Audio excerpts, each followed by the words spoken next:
everyone, welcome back to another episode of Hong Kong Horror. I'm your narrator, Simon. Do any of you enjoy traveling? And when you check into a hotel, how often do you think about the room itself? Who stayed in it before you? What kind of lives have passed through it? I'll admit, it's always on my mind whenever I check into a new hotel. Not the most relaxing mindset for travel, I know, but I can't help wondering, did anything tragic ever happen here? Tonight's story is one that's been floating around the web for a bit. It takes us to Fukuoka, Japan, where a Hong Kong family checked into a hotel and had a terrifying encounter that might just make you think twice the next time you settle into your own room. And as always, at the end of this story, I'll share my own interpretations from a Chinese cultural perspective. So stick around if you're curious about that. Alright, let's turn on the lights, get comfortable, and let's dive right into this one. The story was shared by a man in Hong Kong. Let's call him Robert. Robert lived in a modest apartment with his wife, their young son, and his elderly mother. Both he and his wife worked during the day, so his mom helped to raise their young child during the day.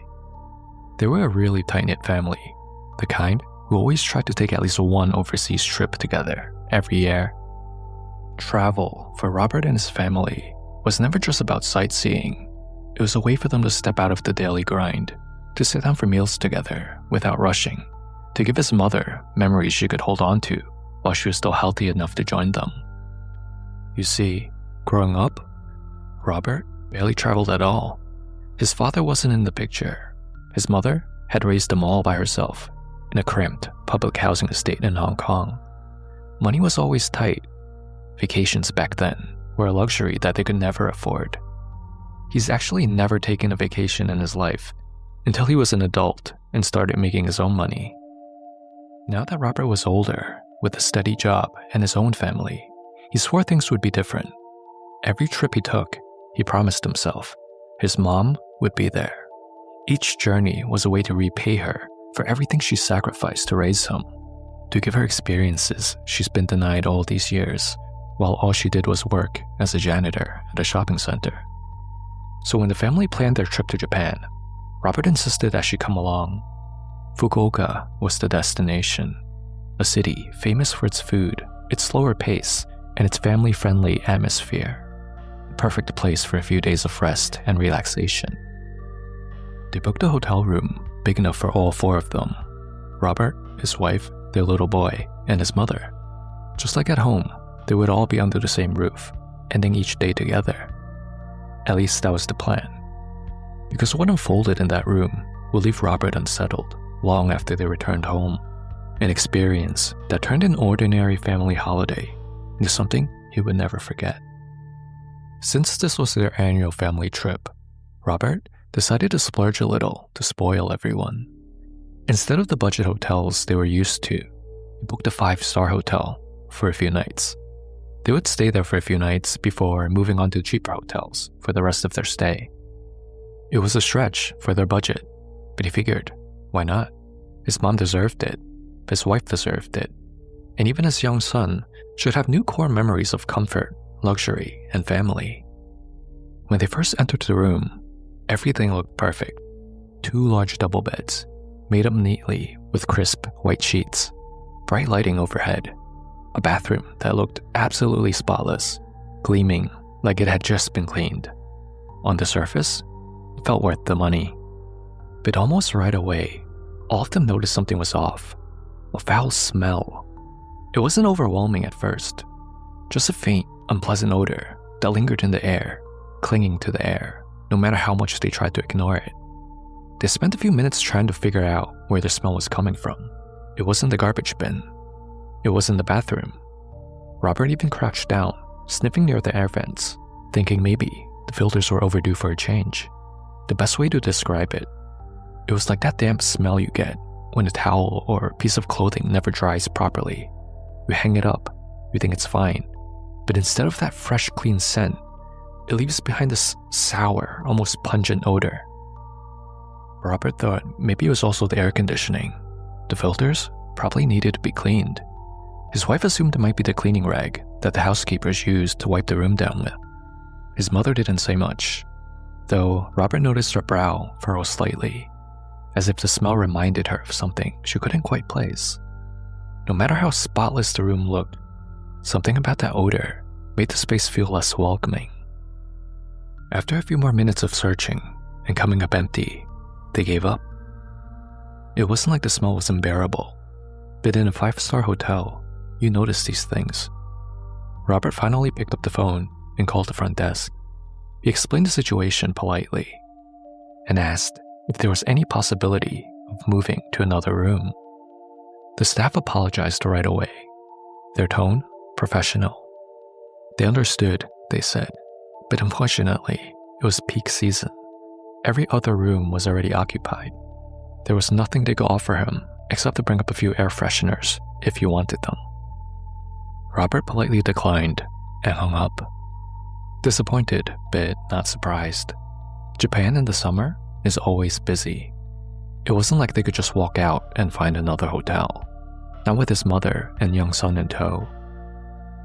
So, they decided to make the best of it. They unpacked what they needed, tried to ignore the damp odor, and went on with their day. That night, after a long day out, they returned to the hotel. Dinner had been fun. They went to a conveyor belt sushi spot nearby, the kind where the plates kept rolling past and you just grab what you want. The mood had been light, everyone laughing, their bellies full. When they got back to the room, things quieted down. They took turns using the shower. Robert laid back on one of the beds, half watching the TV, half scrolling through his phone. His wife was in the shower, the sound of running water humming steadily behind the bathroom door. On the other bed, his mother was playing with his son. She was smiling, moving a small toy truck back and forth with him, keeping him entertained while he giggled and clapped. While they played, the boy lost his grip and the toy truck rolled across the blanket, bounced off the side, and disappeared into the shadows under the bed. The boy immediately reached down, pointing, "Truck, truck!" Robert's mother gave him a reassuring pat, then leaned forward, slowly lowering herself to check under the bed. And that's when the mood shifted. Grandma bent down to help. With one hand on her knee for support, she used the other to lift the edge of the bedspread, peering into the darkness beneath. And that's when it hit them. The smell. It grew stronger instantly, wafting out from under the bed in a way that made Robert wrinkle his nose. It wasn't just the faint dampness they had noticed earlier. This was sharper, heavier, like the smell of damp clothes, mixed with the odor of rotting meat. Robert looked up from his phone, uneasy. He saw his mother frozen there for a moment, her eyes fixed on the space below the bed. "Ma, you okay?" he asked, swinging his legs over the side. He started to stand, ready to come over to help her find the toy truck.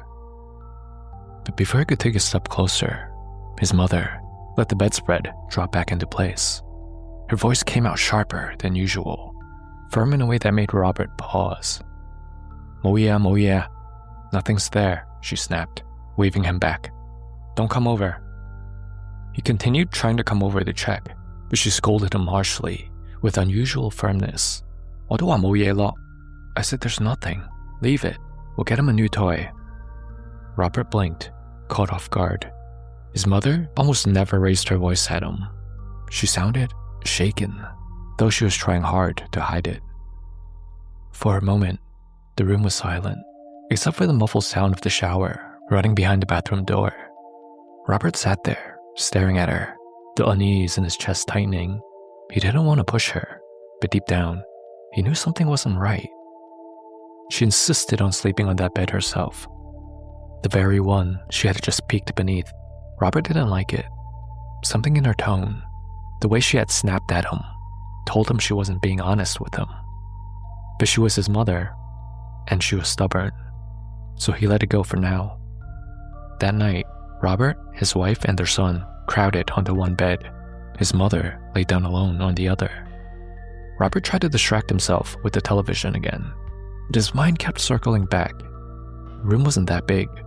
How could a toy truck just vanish like that into thin air? He checked the floor. He checked around the edges. Nothing. and his mother's reaction when he wanted to look under the bed. It wasn't normal. She had looked right at something before dropping the covers again. He was sure of it. What did she see that she doesn't want to talk about? The odor still lingered faintly in the air. That damp, pungent smell. No matter how much his wife sprayed her perfume to mask it, it clung stubbornly, like it was coming from deep inside the room itself. Robert laid awake far longer than he meant to, staring at the ceiling. Something about this place was wrong. And by the time the truth came out, he would wish he had pressed his mother that very first night. For 2 nights, they stayed in that room. Each night, no matter what they did, that odor persisted. They tried running the air conditioner, spraying perfume, even leaving the bathroom vent on all night. But the smell was always there, hanging in the air like a warning. By the time they checked out, Robert's mother was in bad shape. Her skin looked pale, her body weak. She complained of dizziness and nausea. On the way to their next destination, she began vomiting, and Robert had to rush her to a local hospital in Fukuoka. The doctors said it looked like some kind of infection or heat exhaustion, but Robert couldn't shake the feeling that it was connected to that room. They cut the trip short. Once she was stable enough to fly, the family brought her back to Hong Kong. Even then, she was bedridden for days, shivering with a fever, unable to keep food down. It was only after she began to recover, when she was finally strong enough to speak more, that she admitted the truth. Robert sat at her bedside, asking her again and again what had taken place in that hotel, why she had reacted so strongly, why she had insisted on sleeping on that bed. And she finally told him. That night, when she lifted the bedspread, Robert's mother had seen something that wasn't meant to be seen. Curled up in the shadows beneath the bed was a small child. Its skin was pale, drenched, as if it was just pulled out of the water, hair plastered on its forehead, and in its tiny hand was the missing toy car. The child looked straight at her, and then it smiled. Not the kind of innocent smile you would expect from a child. Something off, stretched just a little too wide. The eyes fixed on her as though it had been waiting. Slowly, deliberate, it began crawling forward, inching out from under the bed. In that moment, instinct took over. Terrified, she dropped the bedspread back down, snapping it shut like a curtain, and forced herself to act as if nothing had happened. She told Robert there was nothing there. She insisted on sleeping on that bed herself, shouldering that fear alone, and said no more about it, fearing that it will ruin everyone's vacation that was already fully paid for. Hearing his mother's confession, Robert finally pieced everything together. Why the toy had vanished, why that damp, rotten smell never left, and why his mother had insisted on taking that bed for herself. She had carried the weight of that fear in silence, and afterwards, she carried that sickness in her body for 2 full weeks, only recovering after visiting a spiritual master back in Hong Kong who helped cleanse her of lingering energy. So, what do you think happened here? Who is this mysterious child under the bed? Was it the ghost of someone who had once died in that room, in accidental drowning that the hotel kept quiet? Or was it simply a wandering spirit that found shelter beneath the bed? Please pause the video here and let us know what you think in the comments below. Alright, so what do I think happened here from a Chinese cultural perspective? Let's break it down a bit. There's a few things that stood out to me. The first was the smell. In Chinese culture, there's a very old belief that the world of the dead carries a scent. When yin energy gathers, it often manifests as odors, damp, rancid, rotten, or moldy. The Cantonese term "sapmei," damp smell, is sometimes used when describing a haunted place. It's not that clean dampness of rainwater, but a heavy suffocating stench, like mildew, that refuses to leave. Smell, in Chinese tradition, is considered one of the senses most sensitive to the spirit world. Unlike sight or hearing, which can be doubted or brushed aside, smell is harder to explain away. When you walk into a new place and that pungent, sour odor clings to you, Even if the room looks perfectly clean, it's often interpreted as a warning sign. Some Taoist masters explain it this way. Yin spirits, especially those who died tragically or violently, retain moisture. Their presence creates a wet atmosphere. That's why ghost encounters are so often linked to water or to cold drafts. It's not just a coincidence that Robert's mother saw a wet child under the bed. The odor of dampness was the first sign that the spirit was already there. The second thing that stood out to me was what Grandma saw under the bed. In Chinese culture, children are believed to be closest to the spirit world. I'm talking about living children. Their yang energy, the vital life force that protects us, hasn't fully matured. That's why babies and toddlers often cry at nothing, or point to things in corners that adults can't see. Elders will even say, 小朋友眼靈通. Little ones are spiritually connected. But when it comes to a spirit child, that's a different story. It's considered one of the most yin presents that you can encounter. Why? Because a young life cut short is viewed as deeply unnatural. The soul doesn't want to leave. It lingers with grievances, confusion, or longing, all of which amplify yin energy. Now, the way the grandmother described it, drenched, pale, curled up, those details are pretty creepy. In folklore, spirits that appear wet are almost always tied to water-related deaths, drowning in the sea, a river, or even a bathtub. Water is yin in nature, and it's believed to anchor a spirit, preventing it from moving on. That's why rituals for drowned souls are especially elaborate. They need to be guided properly, or else they remain bound to the place of their death. And then there's the toy truck. Spirits, especially child spirits, are drawn to objects they're familiar with. They crave attachment. When a ghost picks up a belonging from the living, it's a way of bridging the world with ours.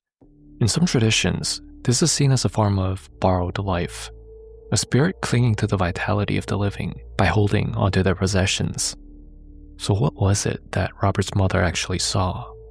I think she most likely saw the ghost of a drowned child, still trapped in that room, hiding under the bed. By taking the grandson's toy, it wasn't just playing, it was reaching out, showing resentment for the life it lost, or even trying to latch onto the boy's energy. This is why her reaction of dropping the covers and claiming the bed makes sense culturally. In many Chinese families, the elder will silently absorb the risk rather than expose the younger ones to danger. She didn't want her grandson, already marked by losing his toy, to be further entangled. In Chinese families, it's often said that the elders carry a heightened sensitivity to the unseen. Some believe it's because with age, the body's yang energy weakens, and the boundary between yin and yang thins out. In other words, the closer you are to life's end, the easier it is for spirits to approach you and be seen by you. But there's also the cultural role of the elder. In traditional Chinese thinking, it's the elder's duty to protect the younger generations, to absorb hardship, so the children and grandchildren don't have to. That's exactly what Robert's mother did. When she saw the ghost child under the bed, she didn't scream or reveal the truth. She pulled the blanket back down, claimed that bed for herself, and silently bore the burden. It's the kind of silent sacrifice that speaks to the instinct of a parent who's lived through scarcity and struggle, a mindset of better me than them. The cost of that decision, though, was illness. In Cantonese, we call this chong sat hei, being struck by contaminated spiritual energy. When someone encounters a restless spirit, especially up close, it's believed that the body absorbs that yin. The result? Fevers, weakness, nausea, even prolonged sickness that doctors can't easily explain. It's not just psychological, it's the body being weighed down by what doesn't belong to it. This is why, after returning to Hong Kong, Robert's mother needed to see a Taoist master, a cleansing ritual, often done with incense, blessed water, and chanting. This is believed to purge this dirty energy. Only after that, she began to recover. Without such a ritual, many believe that the sickness could linger indefinitely, or even shorten a person's life. So in the grandmother's reaction, you can see both sides of Chinese tradition, the spiritual reality of yin contamination and the cultural instinct of an elder protecting her family at any cost. She carried the sickness so that her son and her grandson wouldn't have to. She carried what she witnessed in silence so her family wouldn't panic and have the trip ruined. It's a chilling reminder that sometimes the scariest part of these stories isn't the ghost itself, but the quiet sacrifice someone makes to protect the people they love. So who was this child under the bed? The most likely explanation, given the details in the story, is that it was the spirit of a child who drowned, maybe in the hotel pool, maybe in a bathtub. These accidents happen quietly. Spirits of drowned children are said to linger in damp places, carrying that heavy odor of wetness. The fact that Robert's mother described the child as drenched and pale supports this. Another possibility is that the child wasn't tied to the hotel at all.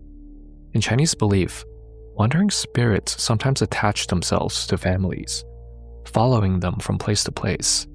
Hotels, being transient spaces, can act like way stations for such entities. The son's toy truck might have attracted it. Child spirits are often drawn to toys or candy. Thank you, Hong Kong horror fans, for making it all the way to this point of the video. I hope you enjoyed this week's episode. I'm looking forward to speaking with all of you again next week.